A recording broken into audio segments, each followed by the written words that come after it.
Hi everyone, it's Lisa Prosen from My Renewed Mind with another edition of Soul-ution Sunday. And Soul-ution Sunday is a heart-centered sort of advice column that we created on My Renewed Mind to be able to connect you with some of my suggestions from my own experience. Just keep in mind, I'm not a licensed mental health counselor and I only address certain topics, and those are outlined on the page. But once I actually read the questions that I'm getting from you, the community of My Renewed Mind, I also will post the video and you guys can add your suggestions to try and help each other. It's been my experience that it's not always books or doctors that give us the most reasonable or the most effective solutions to our everyday life problems, and hearing about what somebody else did has been a very real and powerful way that I've made advancements in my own life. So our letter this week is from Disconnected Momma, and she writes, "Dear Lisa, I need some advice and hopefully you can help me through your Soul-ution Sunday series. I recently divorced a sociopath whom has manipulated our teenagers with monetary items, swaying them to live full-time with him. Due to this, their mother has been estranged from them for a year and a half. How can I reconnect with my children who have been manipulated?" She says she has asked them to go to counseling and respected their space, all to no avail. They say time heals, but being that it's already a year and a half, she feels that the longer the time, the greater the damage. And there's a couple of things I want to address here. First of all, you say sociopath. I don't know if he's really a sociopath or not. I have an ex, so I know that sometimes it feels like they're a sociopath.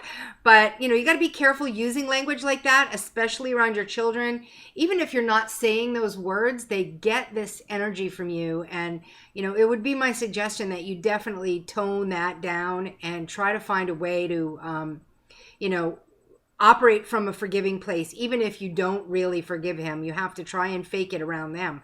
But teenagers are easily manipulated. I have 5 children myself. 3 are bonus children. But they lived with me their whole life. And, there was an adversarial relationship between my husband at the time and his first wife. And I also have a situation with that with my youngest teenager. She's 16 years old and she's chosen to live with her dad. So I definitely get this one. And the best thing I can tell you is that you're not going to help your case in any way, shape, or form by bad-mouthing him to them. It makes them uncomfortable. They love you both. And you really have to completely focus on the only thing that you have any control over, and that's you.